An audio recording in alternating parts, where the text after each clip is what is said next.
Good morning students. आज का हमारा टॉपिक है इनर्शियल कोफिशिएंट्स, जड़त्वीय नियतांक। ठीक है, हम लोग प्रीवियस लेक्चर में रिजिड बॉडी डायनेमिक्स के बारे में पढ़ रहे थे। ठीक है, कि जो हमारे दृढ़ पिंड होते हैं उनकी गति की। तो रिजिड बॉडी डायनेमिक्स के अंदर हम हमारी जो रिजिड बॉडीज होती हैं उनके रोटेशनल मोशन की बात कर रहे थे। ठीक है, तो हमारा जो चैप्टर था वो क्या था, डायनेमिक्स ऑफ रिजिड बॉडी।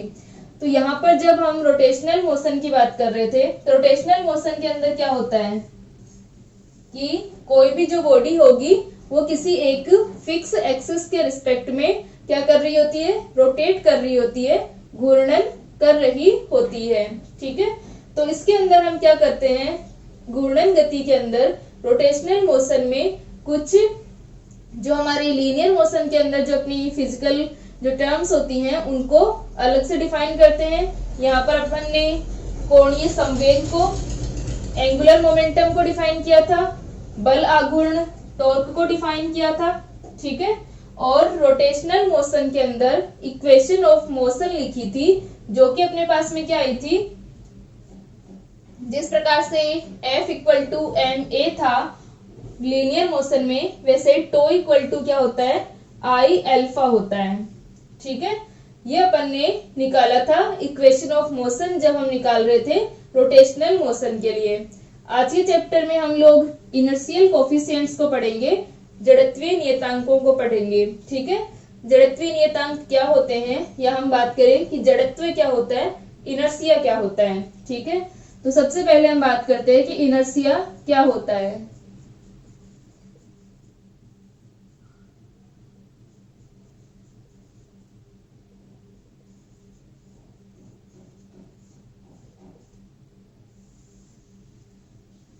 ठीक है, मान लो कोई भी ऑब्जेक्ट है या कोई भी बॉडी है, अगर वो इस प्रकार से अपने पास में, अगर वो रेस्ट में है, विराम अवस्था में है, या किसी वेलोसिटी से वो क्या कर रही है, मोशन में है, तो वो अपनी उस पोजीशन को बनाए रखेगी जब तक कि उस पर कोई फोर्स नहीं लगाया जाए। इसे हम न्यूटन का फर्स्ट लॉ भी कहते हैं, जड़त्व का नियम कहते हैं, लॉ ऑफ इनर्शिया कहते हैं। ठीक है, यानी क्या होगा कि कोई भी बॉडी अगर रेस्ट में है तो वो रेस्ट में रहेगी, और अगर वो एक समान किसी दिशा में जा रही है, ठीक है, एक समान चाल से अगर वो चल रही है, तो क्या होगा कि अगर उसके ऊपर इसमें कोई चेंज लाना है उसकी पोजीशन में, तो उसके ऊपर क्या लगाना पड़ेगा, कोई फोर्स लगाना पड़ेगा।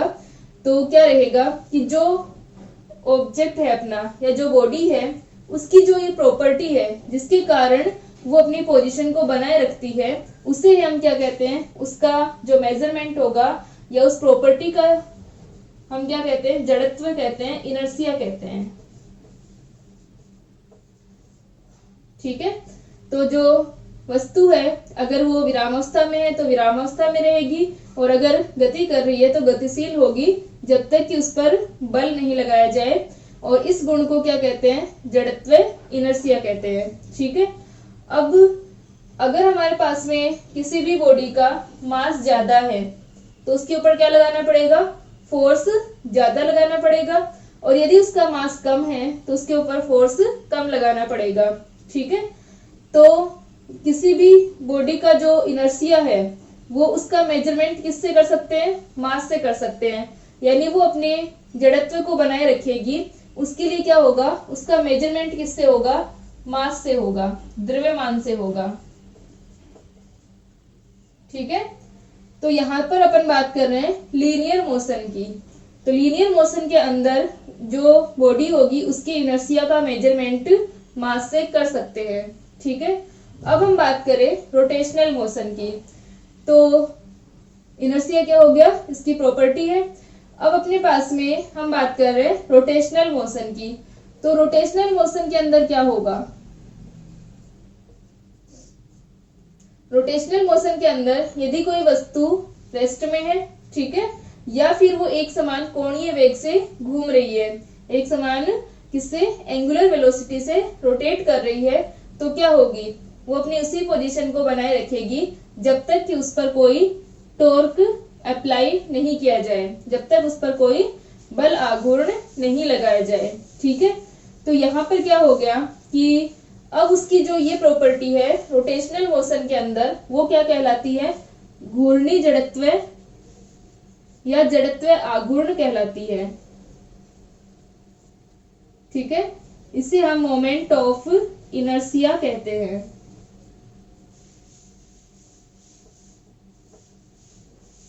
ठीक है, इसका मतलब कि जो घूर्णन गति में हम इसका जड़त्व का जो मेजरमेंट करेंगे वो किससे करेंगे? मोमेंट ऑफ इनर्शिया आई से करेंगे। यानी अगर आई का मान ज्यादा है तो टॉर्क ज्यादा लगाना पड़ेगा, और अगर आई का मान कम है तो टॉर्क कम लगाना पड़ेगा। इसका मतलब ये क्या है? मास का इक्विवेलेंट है।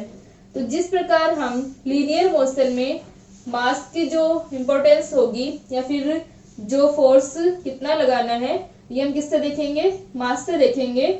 वही कितना टॉर्क अप्लाई करना है किसी भी रोटेटिंग बॉडी के, उसकी एंगुलर वेलोसिटी में चेंज लाने के लिए, उसकी डायरेक्शन हो या मैग्नीट्यूड हो, उसमें चेंज लाने के लिए क्या लगाना पड़ेगा? टॉर्क लगाना पड़ेगा। ठीक है, बल आघूर्ण लगाना पड़ेगा। यानी यहाँ पर अब जड़त्व का, इनर्शिया का जो मेजरमेंट हो रहा है वो किससे हो रहा है? आई से हो रहा है। ठीक है, तो जिस प्रकार हम लीनियर मोशन के अंदर मास को क्या बता सकते हैं? लीनियर मोशन में, ठीक है, मास को हम कहते हैं जड़त्व गुणांक कह सकते हैं, इनर्शियल कोफिशिएंट कह सकते हैं। उसी प्रकार रोटेशनल मोशन में क्या होगा? आई जो होगा वो क्या होगा? जड़त्वीय गुणांक होगा, इनर्शियल कोफिशिएंट होगा। ठीक है, घूर्णी जड़त्वीय गुणांक भी हम इसको कहते हैं। ठीक है, तो अब इसके कोफिशिएंट आते हैं, आई के अलग अलग मान आते हैं, वो अभी हम डिराइव करेंगे। तो आई जो होगा वो क्या होगा? जड़त्वीय गुणांक, इनर्शियल कोफिशिएंट होंगे किसके अंदर? रोटेशनल मोशन के अंदर। ठीक है, अब एक और चीज कि जो हमारा मास होता है, ठीक है, यानी जो लीनियर मोशन है उसके अंदर तो जो जड़त्व होगा यानी जो इनर्शिया जो होगा वो ओनली मास पर डिपेंड करेगा। ठीक है, मास यानी द्रव्यमान कितना है उस पर डिपेंड कर रहा है। लेकिन जो मोमेंट ऑफ इनर्शिया होगा रोटेशनल मोशन के अंदर, जो हमारा घूर्णी जड़त्व है, मोमेंट ऑफ इनर्शिया है, वो किस पर डिपेंड करेगा? मास के अलावा मास की जगह किस पर? मास डिस्ट्रीब्यूशन पर।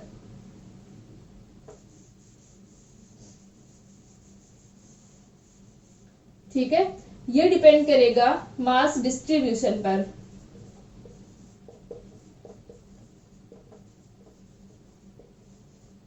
मास डिस्ट्रीब्यूशन का मतलब है, इसका फॉर्मूला क्या होता है अपना?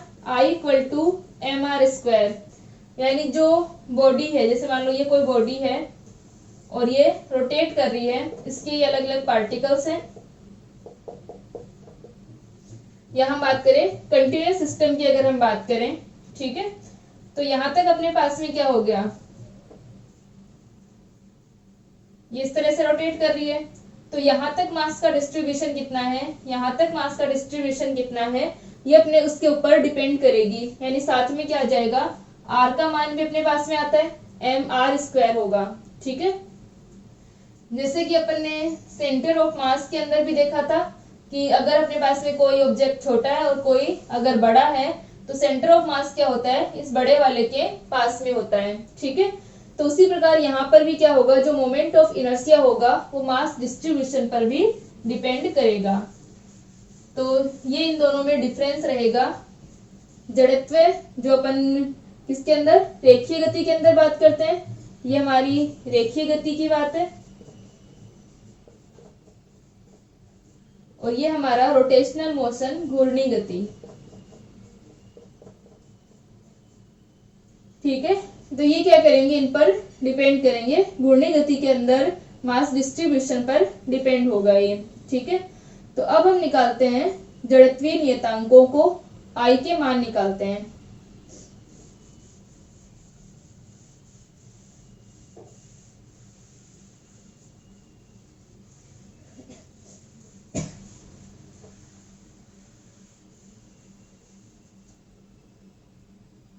ठीक है, इनर्शियल कोफिशिएंट्स जड़त्वीय नियतांक।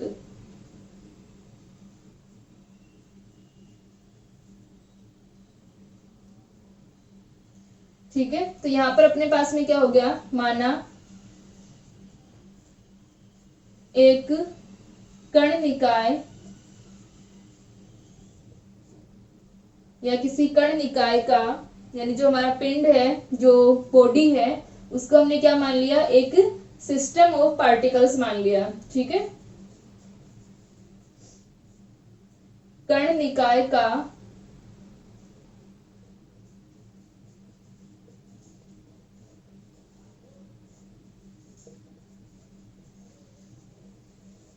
कोणीय संवेग J है। ठीक है, हम क्या मान रहे हैं कि जो हमारा सिस्टम ऑफ पार्टिकल्स है वो रोटेशनल मोशन में है, तो उसकी जो एंगुलर मोमेंटम होगा वो कितना होगा, J होगा। ठीक है, J क्या है, अपना एंगुलर मोमेंटम है, तो J का मान हम क्या लिख सकते हैं। ठीक है, और ये क्या कर रहा है, बिंदु O के सापेक्ष घूर्णन कर रहा है, जहां निकाय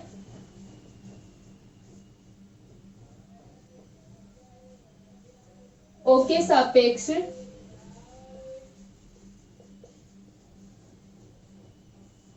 घूर्णन गति करता है।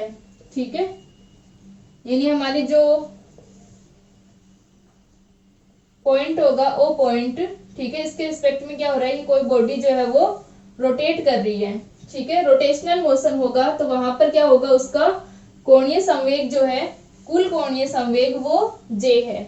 ठीक है, ये टोटल है अपना, जैसे हमने समीशन ऑफ अपन MI/RI ये लिखते हैं, तो वहां पर अपने M/R×P जो हम लिखते हैं अपने, ठीक है, R×P के अंदर अपन RI/PI की बात करते हैं, तो जो टोटल ले लेंगे अपन, इनके ऊपर समीशन लगा देंगे, तो वो अपना क्या है, J है। ठीक है, तो J का जो हमारा फॉर्मूला होगा वो क्या हो जाएगा, J इक्वल टू, तो यहां से अपने पास में आ जाएगा J equal to summation of I MI RI cross BI। ठीक है, R×P होता है, P को हम लिख लेंगे MV लिख लेंगे, तो यहां से अपने पास में आ गया J equal to summation of I MI RI cross BI, तथा VI equal to omega I cross RI। ठीक है, V इक्वल टू क्या होता है, ओमेगा क्रॉस R होता है। अब यहाँ पर क्या होगा कि R तो फिक्स होता है रोटेशनल मोशन में, क्योंकि जो बॉडी होती है वो एक पॉइंट के रिस्पेक्ट में क्या कर रही होती है, रोटेट कर रही होती है। ठीक है, तो यहाँ पर R फिक्स होगा, उसके अंदर डिस्प्लेसमेंट नहीं आ रहा होता है, एंगल चेंज होता है, तो एंगल चेंज की वजह से अपने पास में एंगुलर वेलोसिटी होगी, और v का मान क्या होता है, v इक्वल टू dr/dt होता है। ठीक है, अब यहाँ पर r तो चेंज नहीं हो रहा, r का जो मैग्नीट्यूड है, यानी r वेक्टर हमारा क्या होता है, r कैप। ठीक है, जहां पर r क्या है, मैग्नीट्यूड है, तो यहाँ पर r तो चेंज नहीं हो रहा, लेकिन डायरेक्शन चेंज होती रहेगी, यानी जो हम dr/dt निकालेंगे वो किसकी वजह से, मैग्नीट्यूड तो सेम है, इसकी वजह से होगा, डायरेक्शन चेंज की वजह से। ठीक है, तो डायरेक्शन चेंज की वजह से अपने पास में वेलोसिटी के मान आएंगे, तो यहां से हम देख सकते हैं कि VI equal to omega I cross RI, ये वैल्यू हम इसके अंदर रख दें। इक्वेशन नंबर 1 के अंदर अगर हम मान रख रहे हैं, तो J इक्वल टू हो जाएगा summation of I MI RI cross VI, तो यहां से अपने पास में आ गया RI cross omega I cross RI। ठीक है, ये अपने पास में वैल्यू आ गई। अब A cross B cross C, इसका फॉर्मूला लगा देंगे। ठीक है, तो A cross B cross C का फॉर्मूला हमारा क्या होता है, B dot A dot C minus का सी ए डॉट बी। ये अपना फॉर्मूला होता है। यहाँ पर हम ये फॉर्मूला अप्लाई करते हैं तो J इक्वल टू आ जाएगा summation of I am I B vector dot A vector dot C vector. ठीक है, तो ये बन जाएगा omega I R I dot R I यानी आर आई का स्क्वायर माइनस ये अपना हो जाएगा C R I dot A dot B R I dot omega I. ठीक है, ये अपने पास में इसकी वैल्यू आ गई। तो यहां से अपने पास में जो ओमेगा आई आर आई का square minus r I dot omega i आ रहा है। तो जो आर वेक्टर है और ओमेगा वेक्टर है दोनों, तो इनके क्या ले सकते हैं, कंपोनेंट्स ले सकते हैं एक्स वाई जेड डायरेक्शन में। तो हम ये माने कि जो हमारी एक्सिस हैं एक्स वाई जेड, उनके अनुदिश इनके मान जो होंगे, इनके घटक जो होंगे, कंपोनेंट्स जो होंगे, वो क्या हो जाएंगे, ओमेगा एक्स ओमेगा वाई और ओमेगा जेड। और आर के क्या हो जाएंगे, एक्स वाई और जेड।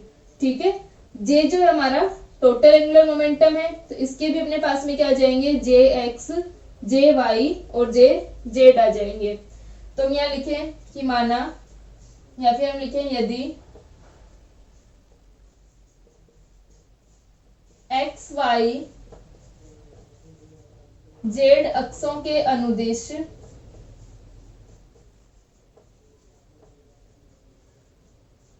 ठीक है, अक्षों के अनुदिश कोणीय वेग एंगुलर वेलोसिटी ओमेगा के घटक omega X omega Y omega Z हैं, तो हैं तथा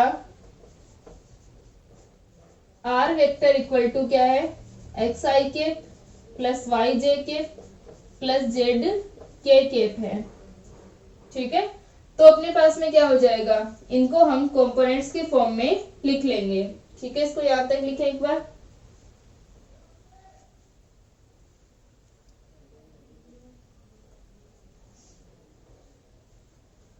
तो इसे हम कंपोनेंट्स की फॉर्म में लिखे तो ये अपने पास में क्या आ जाएगा,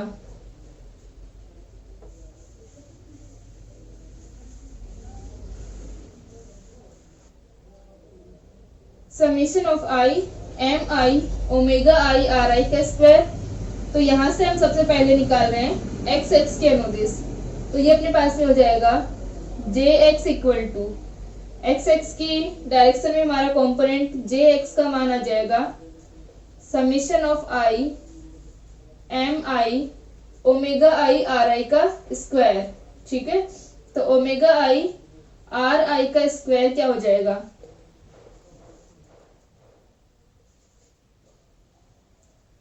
ये अपने पास में बन जाएगा ओमेगा आई। ठीक है, और आर आई का स्क्वायर हम लोग क्या ले रहे हैं, एक्स डायरेक्शन में अपना, तो यहां से इसकी वैल्यू आ जाएगी आर आई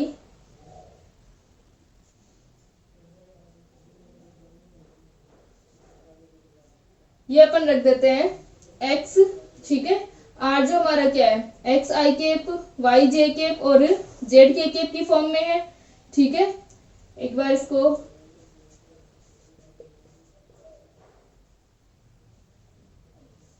और अपना जो ओमेगा है वो भी क्या होगा, ओमेगा एक्स ओमेगा वाई और ओमेगा जेड की फॉर्म में होगा। तो यहां से अपने पास में आ जाएगा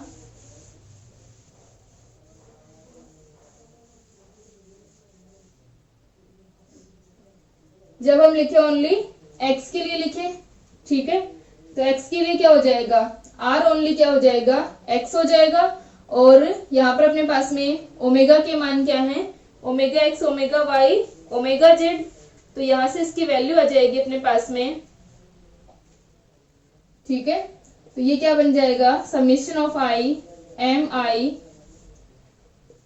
omega I R I dot का स्क्वायर, आर आई का स्क्वायर माइनस एक्स आई, और ये अपना आर आई डॉट ओमेगा है। ठीक है, तो एक्स आई डॉट ओमेगा वेक्टर। ठीक है, एक बार हम ओमेगा को क्या लिख रहे हैं, वेक्टर फॉर्म में लिख रहे हैं, और आर की जगह हमने एक्स रखा है, क्योंकि हमारा हम क्या निकाल रहे हैं, जे एक्स कॉम्पोनेंट निकाल रहे हैं, तो यहाँ पर हम इसको एक्स आई की फॉर्म में लिख लेते हैं। ठीक है, तो यहाँ से इसकी जो वैल्यू होगी, ये ओमेगा आई आर आई का स्क्वायर माइनस एक्स आई का स्क्वायर, ठीक है, ओमेगा आई हो जाएगा, और साथ में अपने पास में ओमेगा के अलग अलग कॉम्पोनेंट्स आ जाएंगे। ठीक है, तो ये अपना आ जाएगा समेशन ऑफ आई। अब यहाँ से ओमेगा आई आर आई का स्क्वायर, और ये अपना क्या बनेगा, एक्स आई का स्क्वायर ओमेगा आई, यानी ओमेगा आई को हम इसको ओमेगा को हम ये कॉमन ले लें। ठीक है, और बाकी अपने पास में कंपोनेंट्स आ जाएंगे एक्स वाई जेड के अंदर। ठीक है, तो यहां से अपने पास में इसकी वैल्यू आ जाएगी, ये अपने पास में बन जाएगा एम आई ओमेगा एक्स आर आई का स्क्वायर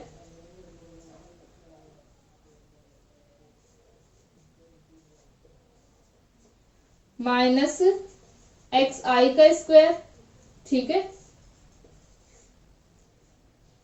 और ओमेगा के जो कंपोनेंट होंगे ओमेगा एक्स, ओमेगा वाई और ओमेगा जेड, उसके अंदर क्या हो जाएगा, माइनस ये अपना ओमेगा एक्स था, ओमेगा वाई के लिए क्या आ जाएगा,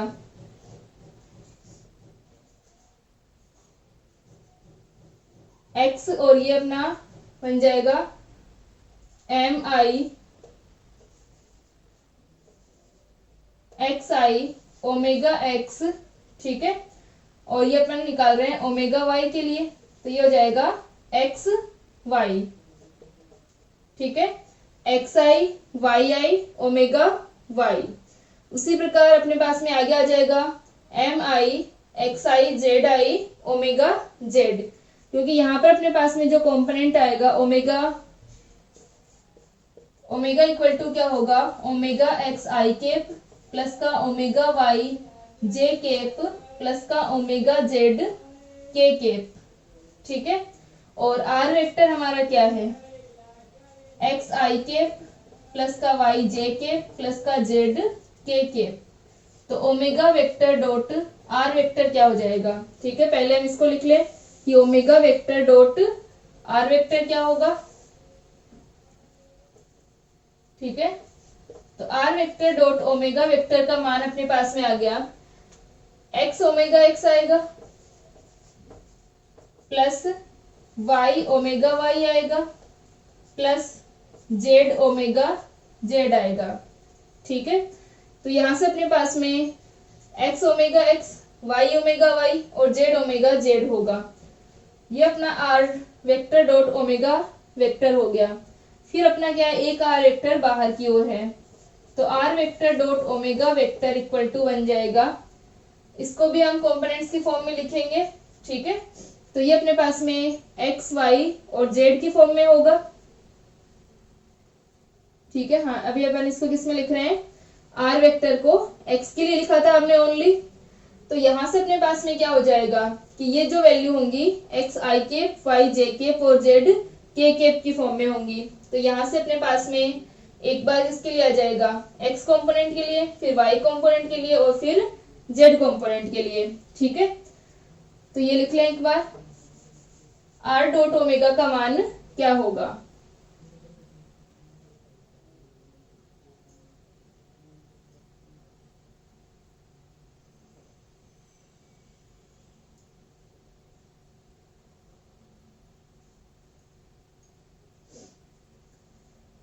ठीक है, तो यहां तक हो गया अपना। अभी हम क्या निकाल रहे हैं, जे एक्स कॉम्पोनेंट निकाल रहे हैं। ठीक है, तो आर आई को हम क्या ले रहे हैं, एक्स वैल्यू अपनी आ गई।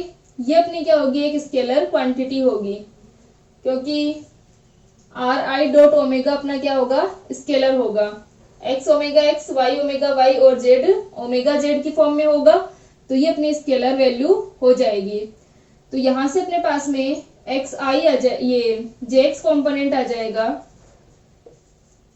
समेशन ऑफ आई एम आई, जब हम किसके लिए निकाल रहे हैं, ओनली एक्स वाला मान रखें ओमेगा एक्स, तो यहां से ये बन जाएगा आर आई का स्क्वायर माइनस एक्स आई का स्क्वायर ओमेगा एक्स।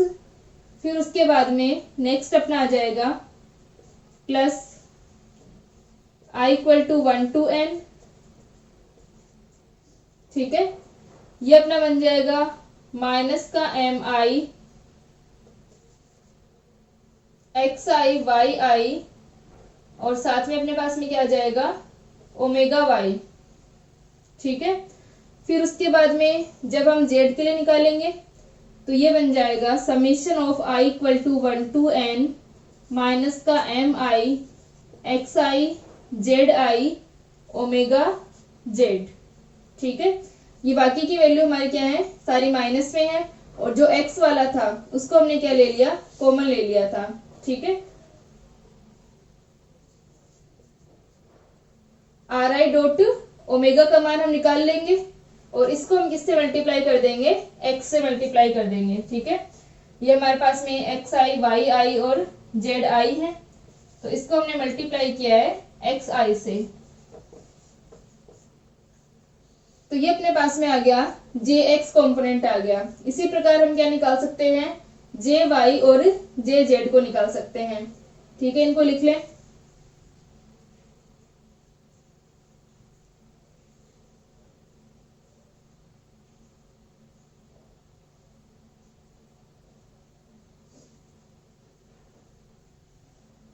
ठीक है। इसी प्रकार अब हम क्या निकालें, जे वाई निकालें,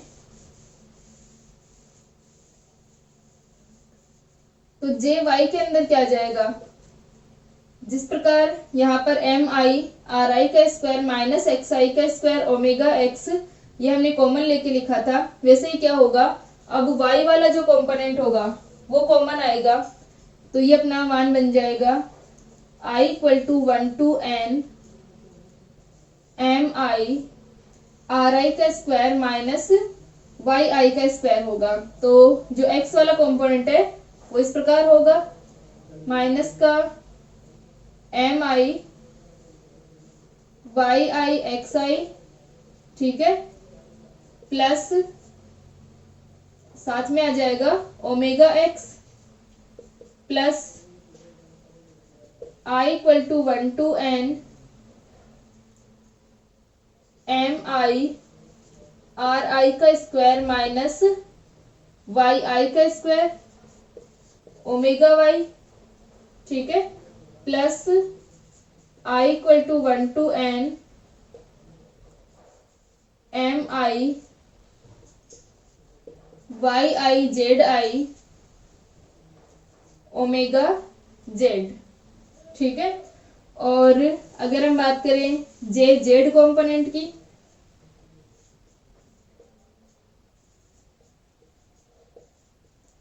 तो इसके अंदर ये वाली जो टर्म थी हमारी वो जेड के लिए आ जाएगी, तो ये हो जाएगा माइनस का M i Z i x i omega x plus summation of i equal to 1 to n minus का एम आई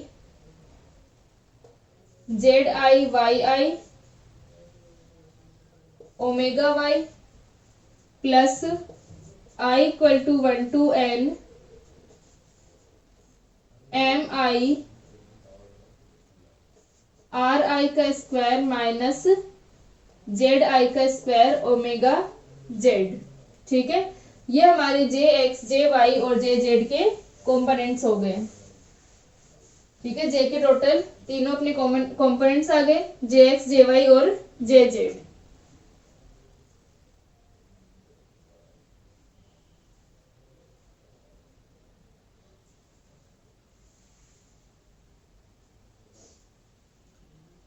ठीक है, यहाँ तक हो गया। अब अपन क्या निकाल सकते हैं, इनको हम कंपोनेंट्स की उसकी फॉर्म में लिखें, क्योंकि जे इक्वल टू क्या होता है हमारा आई ओमेगा होता है, ठीक है। J equal to I omega होता है, तो ओमेगा के साथ में जो मल्टीप्लाई आ रहे हैं, यानी जो अपने कॉम्पोनेंट्स की जो वैल्यूज आ रही हैं, इनको हम क्या लिख सकते हैं, आई की फॉर्म में लिख सकते हैं। तो ये अपने पास में आएंगे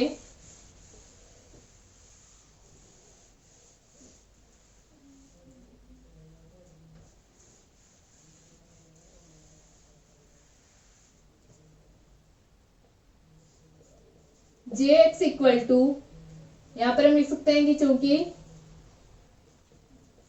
J equal to I omega, तो जे एक्स इक्वल टू अपने पास में आ गया I x x omega x plus I x Y omega y plus का I x z omega Z.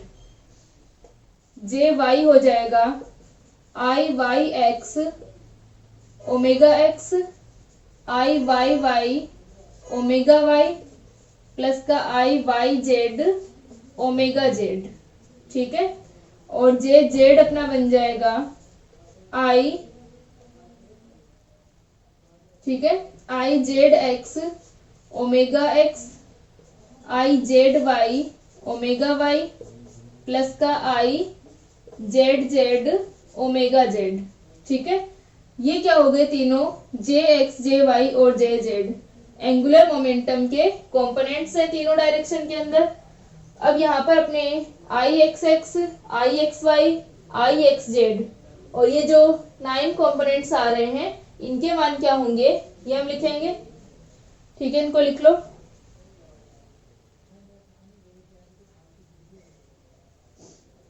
तो इनके अंदर अपने पास में आई x x omega x I x Y omega y I x z omega Z है। तो जहां पर अपना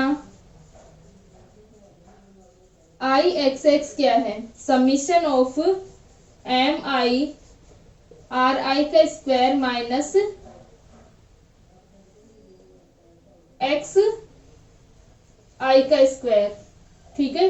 जो हमने इक्वेशन लिखी थी जे एक्स जे वाई और जे जेड के लिए, उसके अंदर जो ओमेगा एक्स का गुणांक था, कोफिशिएंट था, वो हमारा क्या था, एम आई आर आई का स्क्वायर माइनस एक्स आई का स्क्वायर, ठीक है।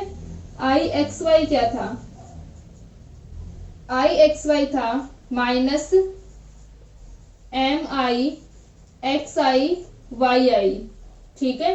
और आई एक्स जेड क्या था, माइनस का M I x I Z I, ठीक है। ये अपने पास में इसी प्रकार आई वाई वाई क्या होगा, आई वाई वाई का मान था summation of M I R आई का स्क्वायर माइनस वाई आई का स्क्वायर, ठीक है। और आई जेड जेड का मान क्या था, ओमेगा जेड का जो कोफिशिएंट था उसकी वैल्यू थी अपने पास में summation of M I R आई का स्क्वायर माइनस जेड आई का स्क्वायर, ठीक है। ये अपने पास में इसकी वैल्यू थी। अब यहां से अब क्या हो जाएगा कि आर आई माइनस वाई आई का स्क्वायर और ये आई x x x I y Y और आई जेड जेड के मान हो गए। अब जो हमारा आई एक्स वाई और आई वाई एक्स था,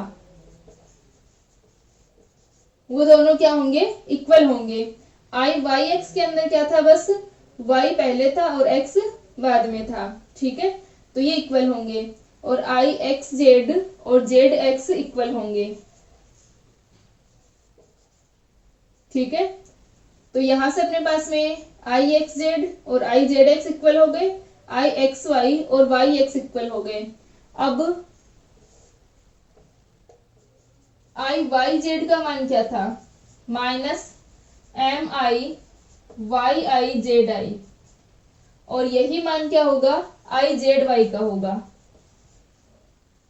ठीक है। और अपने सारे कोफिशिएंट्स हो गए, आई एक्स एक्स हो गया, आई एक्स वाई हो गया, आई एक्स जेड हो गया। आई वाई एक्स इसके इक्वल होगा, आई वाई वाई का मान ये हो जाएगा, आई वाई जेड का मान ये होगा, आई जेड एक्स इसी के इक्वल आएगा, और जेड वाई जो होगा वाई जेड के इक्वल होगा, और जेड जेड का मान ये आ गया अपने पास में। ठीक है, इनको हम मैट्रिक्स फॉर्म में लिख सकते हैं। ठीक है, इसको लिखें।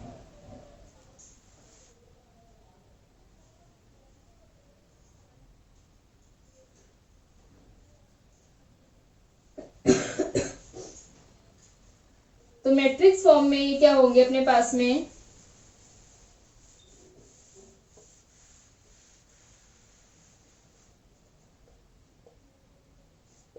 जे x J y J z equal to I x x omega x, I x Y omega y, I x z omega Z. ठीक है, और यहां से अपने पास में आ जाएगा I y x omega y, I y y omega Y, और I y z omega z, I z x omega x, और I z y omega Y, और I z z omega Z. ठीक है, ये अपने पास में थे। तो मैट्रिक्स फॉर्म में जब हम इनको लिखेंगे तो हम कैसे लिख सकते हैं,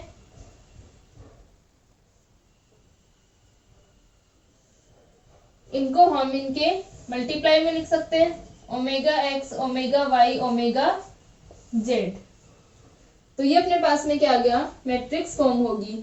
तो ये जो 9 कोफिशिएंट हमारे आए हैं, I x x x y x z, y x y y y z, z x z y और जेड जेड, ये जो हमारे कोफिशिएंट्स हैं इन्हें क्या कहते हैं, जड़त्वीय नियतांक इनर्शियल कोफिशिएंट्स कहते हैं।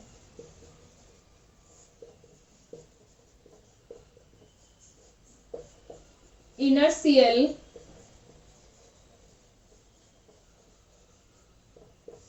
कोफिशिएंट्स कहते हैं। ठीक है, ये जो इनर्शियल कोफिशिएंट है ये अपने पास में क्या आ रहे हैं, 9 कंपोनेंट आ रहे हैं, इन्हें टेंसर कहते हैं।